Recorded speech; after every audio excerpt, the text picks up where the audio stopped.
Too often, on the courthouse steps at the end of a criminal justice matter, a victim is standing there and declaring, "I've had no justice." And too often, those victims are women. In 2016, 59% of police-reported crimes of violence were against women in the Northwest Territories. So what is society's response to that? How are we responding to these victims and to crimes? Well, we're not responding very well. And why is that? Well, we're afraid. Afraid of crime, afraid of victimization, afraid of change. A good antidote to those things is knowledge. I hope sincerely that today everyone leaves feeling at least a little bit less afraid. There's also inertia. The criminal justice system is a big system. It is not a system that's going to change quickly or easily. It's also got a very long history to it. And it went way back when it was first designed and structured.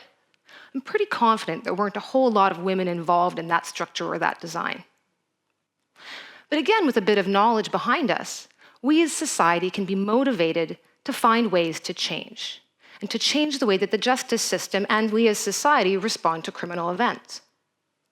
I'm not suggesting we get rid of the criminal justice system. It is actually very good at what it does, what it's designed to do, and what it is structured to do. The criminal justice system protects every single one of us here. It protects our rights and our freedoms. It prevents the state authority from coming in and taking someone away to jail unless and until there has been sufficient evidence gathered and presented fairly and objectively and beyond a reasonable doubt to show that you've committed a crime. It is not a dialogue between an offender or an accused and their victim. It is about the relationship between the state and the accused. When someone is found guilty beyond a reasonable doubt, that's the point at which the criminal justice system responds to that crime.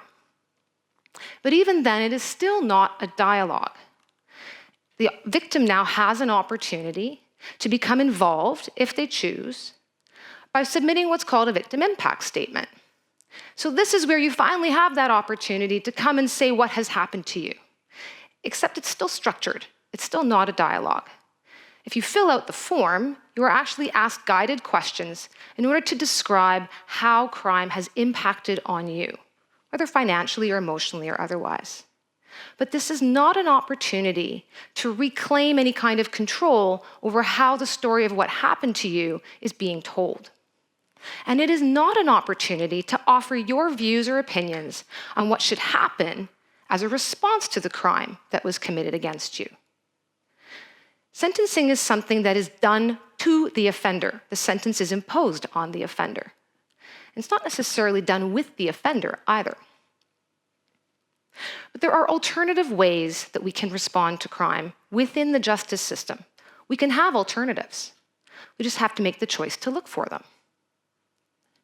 Restorative justice is becoming a bit of a buzzword. Not only in criminal justice matters, it's being heard in workplaces and in educational circles as well. But as to what it actually means and how it might work, it's often misunderstood.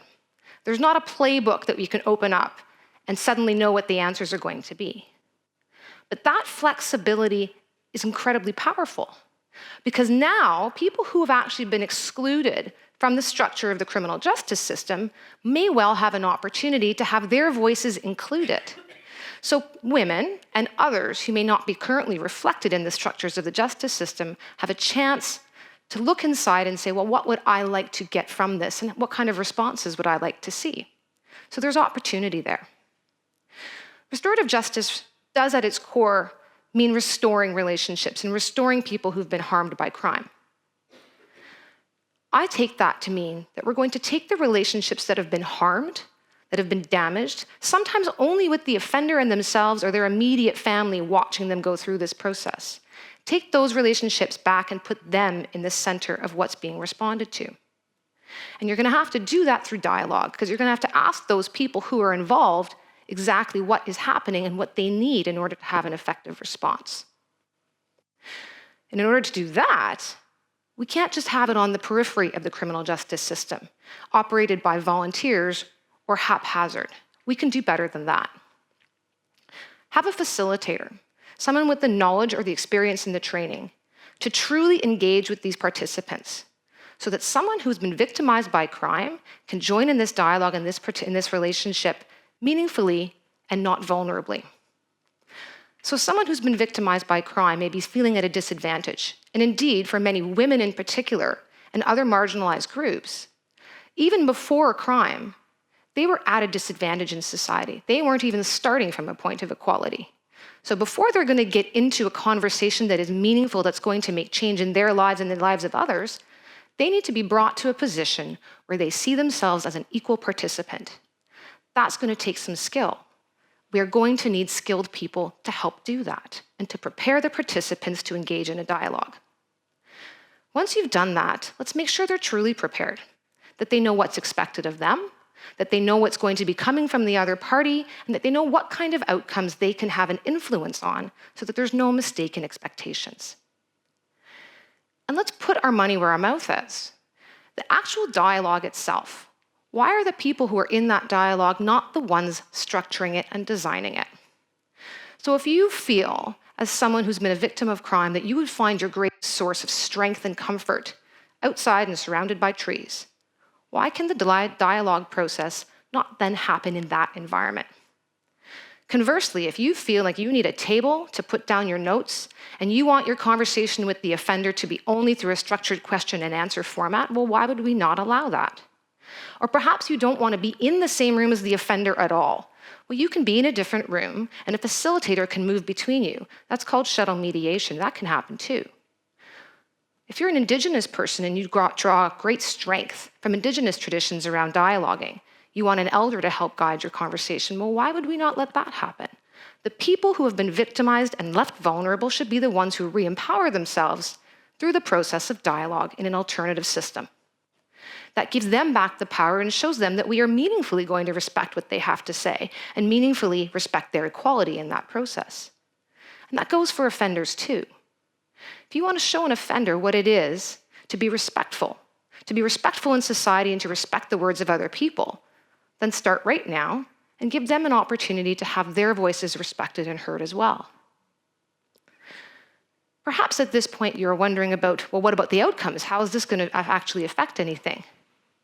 The criminal justice system is not going anywhere. But that's okay, because for some people, having a safety net, knowing what the traditional responses to crime would be, including jail, that is exactly that. It's a safety net, and that's fine. But for other people, they may say, I know what I need to heal. I know what I need to feel whole again. And we can give them the space to come up with those solutions and then let the justice system perhaps get out of the way so that those solutions can take place. But maybe you're concerned that what I'm suggesting is that someone who's committed a crime should actually sentence themselves, and that that's never going to work because people who commit crimes are bad people and they do bad things. I'm showing you all of the cases that were completed in adult criminal court in Canada in 2014 and 15. The big line across the top, at more than 2 times the next most common offense, is what's called offenses against the administration of justice. What does that mean? When you are waiting for your matter to get dealt with in court, often instead of going to jail, you exchange some of your freedoms and liberties. And you would, for example, say you're not going to drink alcohol anymore, not have contact with witnesses, not go to certain places. Similarly, at the probation or sentencing side, as part of your punitive sentence, or in addition to it, you again exchange some of your liberties and freedoms and say, okay, you're no drinking and no going to certain places, no living in certain places. These are not criminal events in and of themselves, but they become crimes when you are on conditions from the court. This is now over 20% of what's being dealt with in the criminal justice system. To that, I added property offenses, I added uttering threats, and common assault or simple assault, which is the most innocuous form of assault where someone has engaged in personal violence, but there's no lasting injury. Altogether now, this is over 50% of what is happening in the criminal justice system. So these are not crimes of great severity, and they are certainly not offenders who are beyond repair. So this is an opportunity. But then maybe you're wondering, fine, so it's not a severe crime. But there was still very often a victim, and for that victim, what has happened has impacted them deeply. I want to consider who the victims are in relation to the offenders. 84% of victims in the Northwest Territories, 2004 and 5, when they were victims against crime against the person, they were victimized by family members or intimate partners. And in my over 10 years in criminal justice here, I think you should add to the 84% the number of people who are victimized by friends, who are victimized in a social situation with overlapping circles of connection, who are victimized by their neighbors. There is actually very little crime between strangers. And talking inherently doesn't need to be traumatic if it is done safely and correctly and from a point of equality. Another very common concern that comes up in response to restorative justice approaches comes from a place deep inside the criminal justice system. The idea that we have to punish people, and that if we don't punish people, they aren't really learning their lesson and they're more likely to go back out and do it again. You do the crime, you gotta do some time. These are incarceration rates from G20 countries. And you can see that Canada's average rate is tucked down and towards the middle. The Northwest Territories and Nunavut in 2005 and 2016 came in first and second in Canada for the highest percentage of incarceration of our citizens here in the North. In the G20, we'd be second only to the United States. And so what are we getting for all of the jail that we are doling out? Well, thanks to Statistics Canada, I can tell you that in 2016, in the Northwest Territories, we had more than 7 times the national rate of violence per capita. And in 2017, we had the highest crime rate in Canada. And perhaps there you'd say, well, sure, but the North has a lot of social problems. Our context is very different. There are other jurisdictions that are also looking at reoffense rates. In Saskatchewan in 2009, there were almost 40,000 people who came into contact with their criminal justice system. And they followed that cohort of people over 3 years. They followed the ones whose contact ended with the police. They followed contact with those whose contact ended in the court system, and those who went all the way through to the correctional system as well, those who went to jail as their endpoint. And those who are most likely to reoffend are the ones who went to jail. Yet another way of looking at it, in Ontario, they take offenders who are convicted by provincial sentences. So what that means is people who are convicted of crimes and whose sentences have to be 2 years less a day or under. So sexual assault, murder, they're really severe crimes, or people with very severe criminal backgrounds, they're not in this cohort because they're in the federal system. They got sentences over 2 years. This is the cohort who are in the group that's underneath. And it's comparing those who had a sentence of 6 months or more and those who had a sentence entirely served within the community. And the rates of reoffending by those who were in jail is almost consistently over 15 years, 2 times that of the people who served their sentences entirely in the community. I hope you are feeling a little bit less afraid of potentially changing the way that we respond to crime traditionally. But are we motivated? Are we motivated when we don't know if a different system is actually going to do any better? There are pockets where restorative justice is actually being employed, and some information is starting to emerge. In Winnipeg, a system there had people who were facing potential penalties of jail paired up with their victim to meet face-to-face as an alternative, and they were then required as a group to come up with the solutions that would respond to the crime.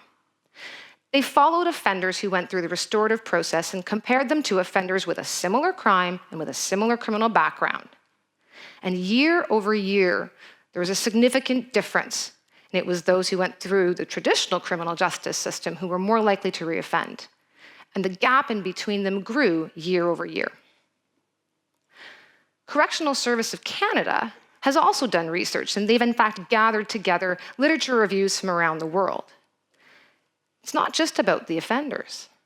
Victims who have gone through a participation in a restorative justice approach find that they are overall, on average, more satisfied, less afraid, less anxious. They feel safer. They feel more sympathy. They're more likely to get an apology, and they're more likely to get a restitution payment at the end of that process. I think that should be a lot of motivation for us to re-examine how we are responding to crime and how we are responding to the needs of victims.